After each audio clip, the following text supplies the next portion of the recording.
কি হৈছিল আজি ৰাতি? আজি ৰাতি বাবুকেইটা আহি গোটেই ভাঙি দিছে। ঘৰ কি কি আছিল? ধান আছিল আৰু চাউল আছিল, তিল আছিল, বাকীখিনি গোটেই বয়া কৰি দিছে। মানুহকেইটা ক'ত আছিল? মানুহকেইটা আমি ঘৰৰ পৰা কোনো ৰকম ওলাই নিখান বাহিৰত ওলাই গ'লোঁ। হাতী অহাটো আপোনালোকে গম পাইছিলে নাই নে? গম পাইছিল, আমি হঠাৎকৈ আহিব বুলি নাজানো। নাই, যেতিয়া নেকি আপোনালোকৰ ঘৰৰ ওচৰত আহিছিল বা আপোনাৰ ঘৰ গম পোৱা নাই। গম পোৱা নাই? যি সময়ত আপোনাৰ ঘৰটো ভাঙি আছিল এই সময়ত আপুনি ক'ত আছিল? ঘৰতে আছিল। ঘৰ ভাঙি থকা সময়ত আপুনি পলাইছে?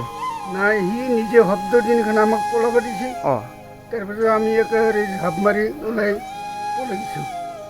কি গাঁও সেইটো? দহাঙাটা। আদিবাসী চুপা? আদিবাসী চুপা। ইয়াতে এনে কেইঘৰ মানুহৰ ঘৰ ভাঙিছে নে? আমাৰ ইয়াতে 2 ঘৰ না 3 ঘৰ এনেকৈ 3 ঘৰ ভাঙিছে।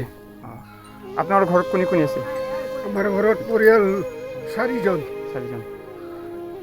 ঠিক আছে।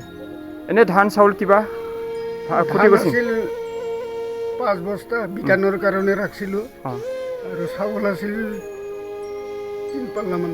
বাচন বৰ্তনটো চব ভাঙি দিয়া দেখা পাইছে? বৰ্তন চেচ ভাঙিছে। ভাঙিছে।